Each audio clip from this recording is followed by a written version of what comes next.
Money tight, or just trying to stay out of debt, you're in the right place. If you've ever paid off a card just to see the balance come back 6 months later, this isn't your fault. The system is built that way, and today, we'll break it.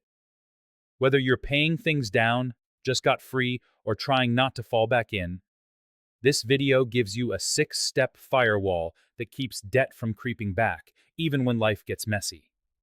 Because debt doesn't just take your money. It takes your control, your peace, and your self-trust. And today, you start taking them back. Quick poll for the comments. A. Temptation. B. Emergencies. C. Income gaps. D. Lifestyle creep. Which one hits you hardest? Just drop a letter. I'm reading every single one, and I'll pin the most helpful stories so we can all learn from each other's experiences. Before we start, this is educational content about debt cycles and financial strategies, not personalized financial, legal, or medical advice. Your situation is unique. Laws and policies vary by state and change over time. Always verify your rights and obligations, especially around old debts and statute of limitations, before taking action.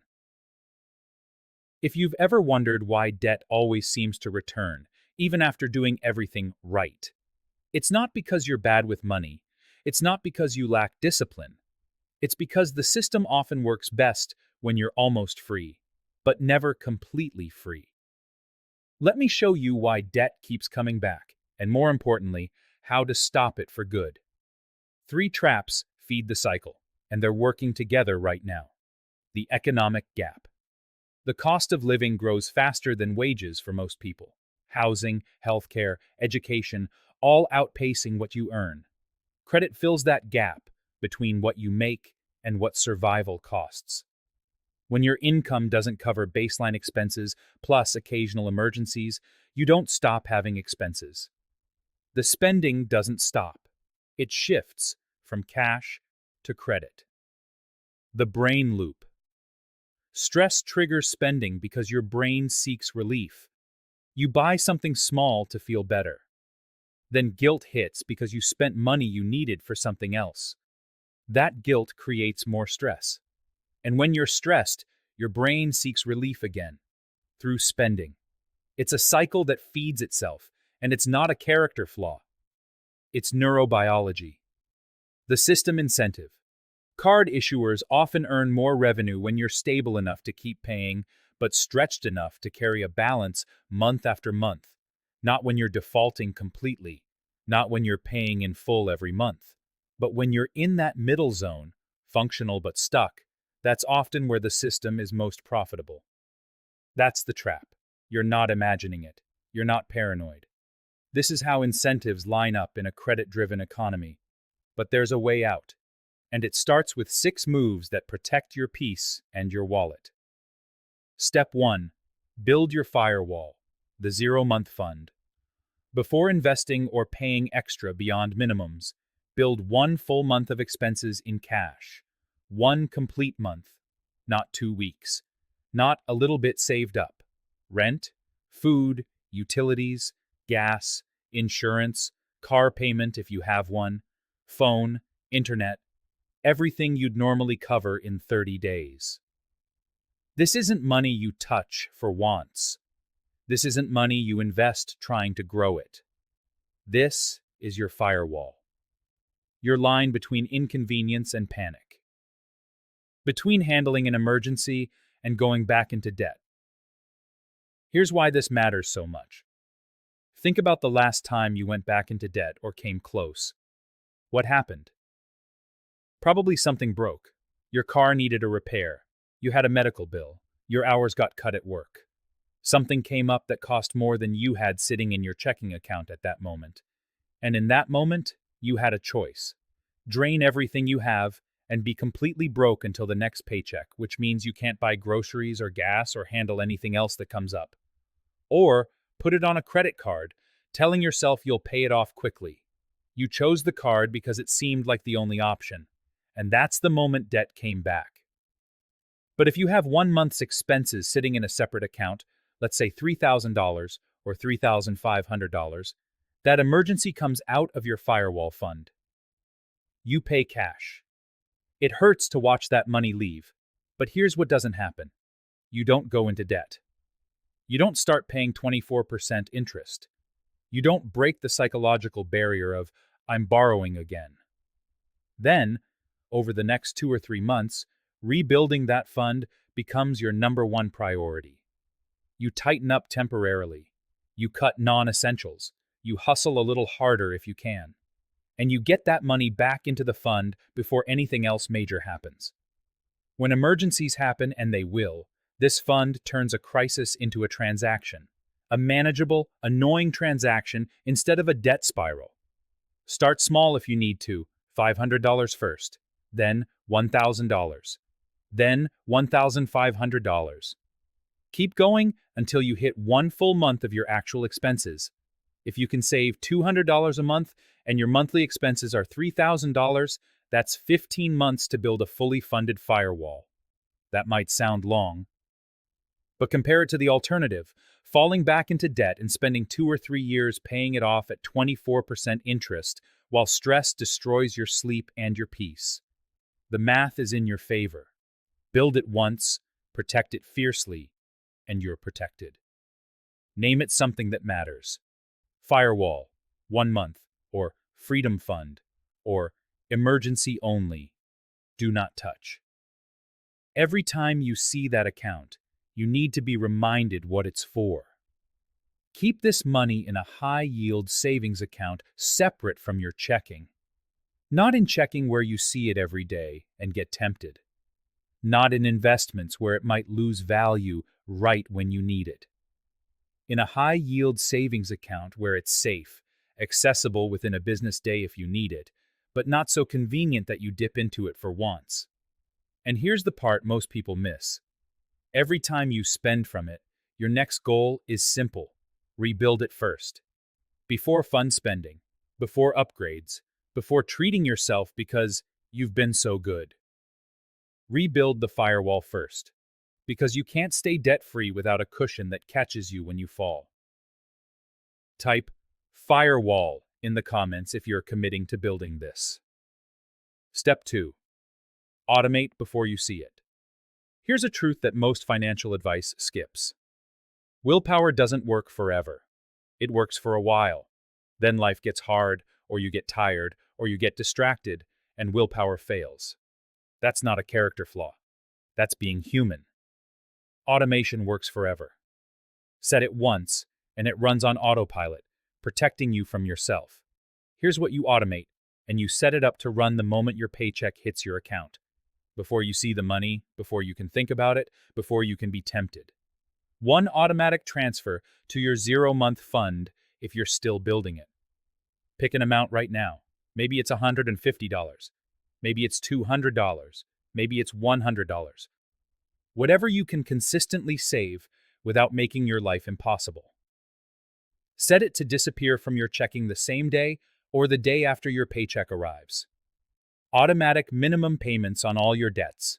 Credit cards, loans, whatever you're still paying off. Set these to pay at least 3 to 5 days before the due date to account for processing delays and weekends. Even if you plan to pay more manually later, automate the minimum so you never miss a payment. 1 30-day late payment can drop your credit score 60 to 100 points and stays on your report for 7 years. 1 missed payment can cost you thousands in higher interest rates and fees over time. Automate the minimum. Protect yourself. 1 automatic transfer to savings if you have goals beyond your emergency fund. Even if it's just $50 or $75 per paycheck. Make it automatic. Everything that's left after those automatic transfers and bill payments goes to your spending account. That's what you have available for groceries, gas, eating out, entertainment, everything discretionary. If it's in your spending account, you can spend it guilt-free. If it's not in your spending account, you can't spend it. The structure makes the decision for you. Example: you get paid $2,400 twice a month. On payday, $200 automatically goes to your 0-month fund, $100 goes to additional savings, $1,800 pays your bills on autopay, and $300 lands in your spending account. That $300 is yours for the next 2 weeks. Spend it however you want. When it's gone until next payday. You're not raiding savings. You're not touching your firewall. You're living on what's in that spending account. This system removes the mental exhaustion of constantly deciding what you can afford. The structure decides for you. And structure isn't restriction. Structure builds freedom. Automation removes temptation and protects your goals from your moods, from your bad days, from your moments of weakness. It's insurance for your future self against your present self's limitations. If you're worried about overdrafts, set up low balance alerts on your checking account, or keep a small buffer of $100 to $200 that you mentally treat as zero. Pause. How many of your bills are on autopay right now? If it's less than 3, add more tonight. Step 3. The no credit rule. Here's your default rule for staying out of debt. If it's not food, shelter, medicine, or transportation, and you can't buy it in cash right now from your spending account, you wait. Not never, not forever, just not yet. You wait until you've saved up the cash. Then, if you still want it, you buy it. This is your baseline rule. There are exceptions. Real emergencies where you've exhausted every other option, or if you're strategic about credit card rewards and you pay the full balance before the statement closes every single time so you never pay interest. But for everything else, cash only by default. Here's why this rule is so powerful. Credit makes every purchase feel affordable in the moment. Only $40 a month for that subscription. Only $200 for that thing you kind of want. Only $80 for something that's on sale. Everything feels possible at the same time because you're not paying for everything right now. You're spreading it out. It's magic money. But cash forces you to choose. You've got $300 in your spending account for the next 2 weeks. If you spend $80 on those shoes, you've only got $220 left for everything else. That's a real trade-off you can feel. You're forced to ask, do I want this more than I want that? Do I want this more than I want to add to my savings? Is this worth it? Credit obscures trade-offs. It makes them invisible. Cash makes trade-offs visible and forces real choices about what actually matters to you. The script for saying no to yourself is simple. I can't afford this yet. When I save up the cash for it, if I still want it, I'll buy it then. Notice the language. I can't afford this yet. Not ever, not forever, just not yet. You're not saying no to yourself permanently. You're saying, save for it first. And here's what usually happens when you use that script. By the time you save up the cash, you either don't want the thing anymore, you've realized it wasn't that important, or you've found something you want more. The impulse fades. The desire passes. You've saved yourself from spending money on something that would have given you a brief hit of pleasure and then sat unused in your closet. That's how debt sneaks back in. Not through big, dramatic purchases, but through tiny, I deserve this moments that add up to hundreds of dollars you didn't plan to spend. So every time you're tempted, ask yourself, do I deserve this thing, or do I deserve peace? Will buying this create peace, or will it give me temporary relief followed by regret? Choose peace every time. Step 4. Redefine reward. Your brain loves dopamine. That's the feel-good chemical that gets released when you experience something pleasurable or rewarding. Shopping triggers dopamine. You see something you like, you imagine having it, you anticipate the pleasure, you buy it, and your brain lights up. You feel good. You feel relief. For a little while. But that feeling fades fast. Within hours or days, you're back to baseline, and your brain starts looking for the next hit, the next purchase, the next thing that will make you feel good again. If you don't actively create alternative sources of dopamine, your brain will default to the easiest one available in our economy, which is spending money. So you have to give it a better source. You have to redirect that dopamine seeking towards something that builds your future instead of breaking it. Here's how. Track your savings visually. Use an app or a spreadsheet or draw it on paper, anything where you can literally see the number going up over time. Update it weekly. Watch your 0-month fund climb. Zeros to $500 to $1,000 to $2,000. That visual progress releases the same dopamine hit as buying something new. Your brain sees progress. Your brain sees winning. Your brain releases dopamine.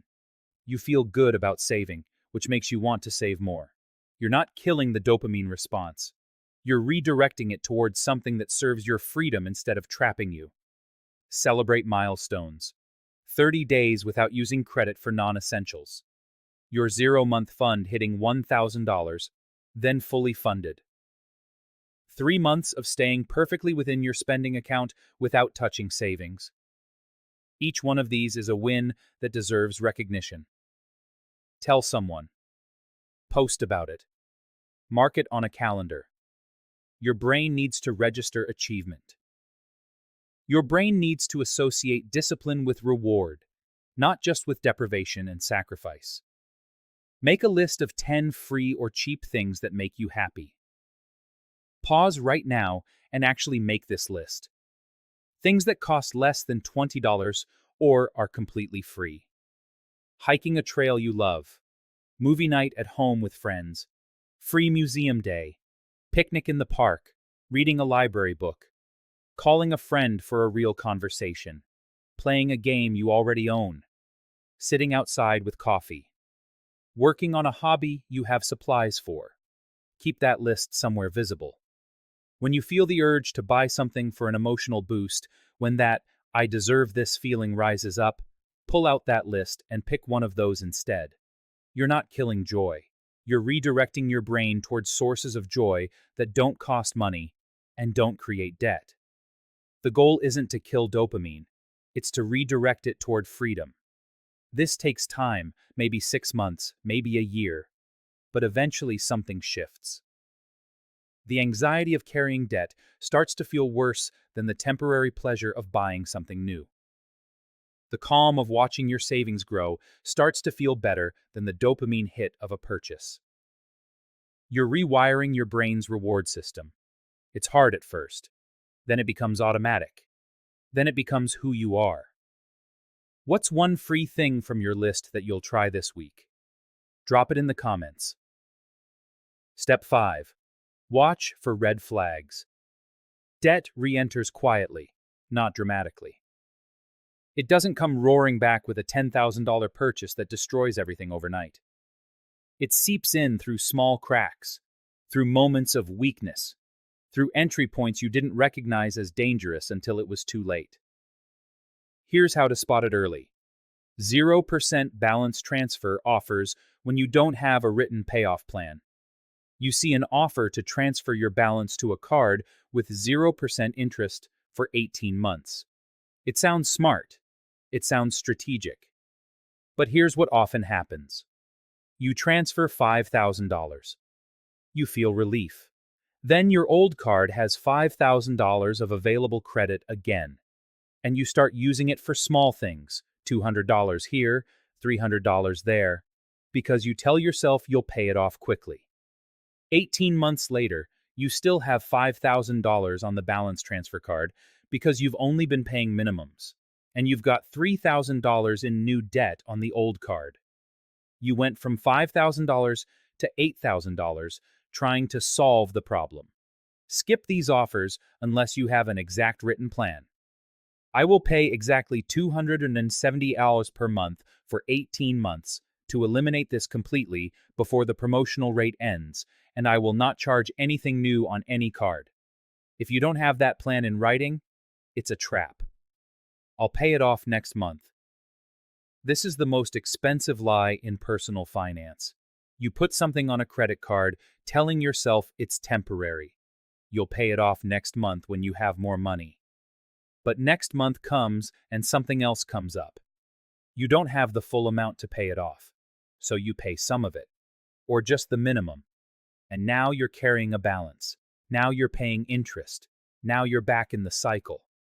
Every time you hear yourself think, I'll pay it off next month, that's a red flag. Stop. Find another way. Cut spending. Do a side hustle. Borrow from a friend with a written agreement. Anything that's not starting the credit card cycle again. I deserve this. This phrase is usually code for I'm tired and I want relief, and buying something is the fastest way to feel better. It's not that you don't deserve good things, you absolutely do. But I deserve this as justification for a purchase you can't afford in cash is almost always an emotional decision disguised as a rational one. When you hear that phrase in your head, pause. Ask, do I deserve this thing, or do I deserve peace? Will buying this create peace, or just temporary relief followed by stress?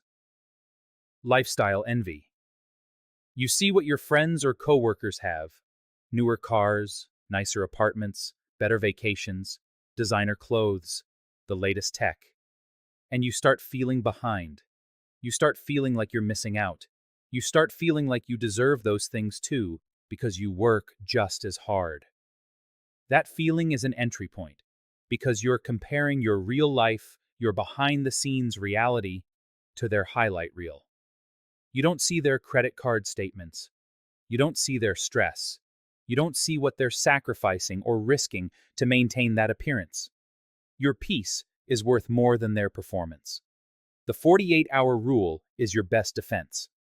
When you want to buy something non-essential, wait 48 hours before you buy it. Don't research it. Don't shop for it. Don't think about it. Just wait. Set a reminder on your phone. Most of the time, 48 hours later, the impulse has passed. You've forgotten about it, or you've realized you don't actually need it, or you've thought of something better to do with that money. Each one of these red flags is a crack in your firewall. When you notice one, pause. Breathe. Remember, no temporary comfort is worth long-term stress. What did you not buy last week after waiting 48 hours? Drop one item in the comments. Step 6. Shift identity. From consumer to custodian. This is the part no budget app can teach. This is the part that makes everything else stick long-term. Debt freedom isn't just a math problem. It's an identity shift. You can learn all the right strategies, you can follow all the right steps, but if you're still thinking like a consumer, you'll eventually slide back. Because consumers are wired to want things, to chase comfort, to seek the next upgrade. You have to become something different. You have to become a custodian of your peace, a custodian of your time, a custodian of your energy, a custodian of your future. A consumer asks, can I afford this payment? Will this make me happy? Do I want this? A custodian asks, does this serve my freedom? What am I trading for this? How much of my future am I giving up for this temporary thing? Every dollar you borrow is a claim on your future income. You're taking money from the you who exists 6 months or 2 years from now and spending it today. Future you has to pay it back with interest, with stress, with reduced options. That's not inherently wrong. Sometimes strategic borrowing makes sense, but it should be a deliberate choice made with full awareness, not a default behavior, not an emotional reaction.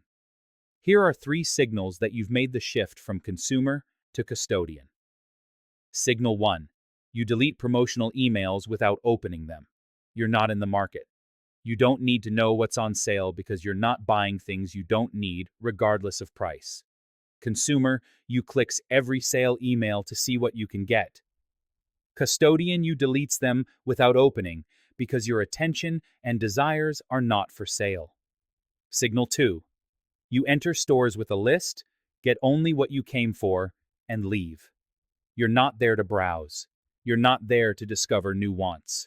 You're there to complete a task. Consumer, you wanders the aisles finding things you didn't know you wanted.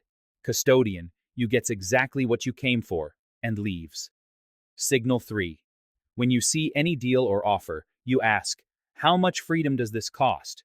Not, can I afford the monthly payment? Consumer, you thinks, I could use that, or that's a good deal. Custodian, you thinks, what am I trading? What options am I giving up? What am I committing my future income to? This shift doesn't happen overnight. It happens gradually, through hundreds of small decisions where you choose differently than you used to, where you say no when you used to say yes, where you pause when you used to act on impulse. But once this shift happens, once you genuinely see yourself as someone who guards and protects their freedom rather than someone who seeks comfort through consumption, staying out of debt becomes natural instead of forced. It becomes who you are instead of something you're trying to do. Because the real wealth isn't in the things you buy, it's in the options you keep. It's in the gap between what you earn and what you spend. That gap is freedom. The bigger that gap, the more choices you have, the more control you have, the more peace you have. Which letter are you? A, B, C, or D? Drop it in the comments. Let me give you 3 real scenarios so you know exactly what to do when life happens. Scenario 1. Your car needs a $2,200 repair and you need it to get to work. If you have your 0-month fund built, let's say $3,000 or more, you use it. That's exactly what it's for. You pay the mechanic $1,200 in cash. It hurts to see that money leave your account, but you don't go into debt. You don't start paying 24% interest. You don't break your streak of being debt-free. Then, starting with your very next paycheck, rebuilding that fund becomes priority 1. For the next 2 or 3 months, you live lean. You cut every non-essential expense. You don't eat out. You pick up extra work if you can. Every extra dollar goes back into that fund until it's back to full. If you don't have the fund built yet, or you only have $500 in it, you have options that aren't a credit card. Ask the mechanic if they offer payment plans. Many do, often 0% interest if you pay within 60 or 90 days. Get it in writing. Can you borrow from family or a friend with a clear written agreement? I need $1,200 for a car repair. I'll pay you back $400 a month for 3 months. Here's our agreement in writing. Can you generate at least half the money in the next week through a side hustle or selling things you don't need? Drive for DoorDash for a few evenings. Sell stuff on Facebook Marketplace. If you can come up with $600, you only need to find $600 more through a payment plan or small loan. What not to do. Don't reflexively put the whole amount on a credit card at 24% interest without exploring other options first. Credit should be your absolute last resort after you've tried everything else. Scenario 2. The holidays are coming and everyone expects gifts you can't afford. This trap destroys people's progress every year. November and December hit. Family gatherings, friend parties, everyone's exchanging gifts. The social pressure is enormous. And people who were doing fine all year suddenly blow thousands of dollars they don't have. Set your budget before anyone asks you for anything. In October, before the season starts, decide what you can actually afford without touching your 0-month fund and without using credit. Maybe it's $300 total for all gifts and holiday spending. Maybe it's $150. Whatever it is, that's your limit. Then communicate early. In early November, not December 20th. Script. Hey, I want to talk about the holidays before we're in the middle of everything. I'm focusing on financial stability this year, so I'm doing gifts differently. I'm thinking Secret Santa with a $20 limit instead of everyone buying for everyone. Or I could make something instead of buying, or just cards with personal notes. I hope you understand. This is about taking care of my finances so I'm not stressed next year. Say it plainly. Don't apologize. You're stating what you're doing. Most people will be relieved because they're stressed about holiday spending too. The ones who push back are projecting their own money insecurity onto you. That's not your problem. Alternatives. Secret Santa with a $25 limit. Buy for one person instead of 10. Offer time instead of money. I'll babysit 2 nights next month. Or, I'll help you with that project. Make something.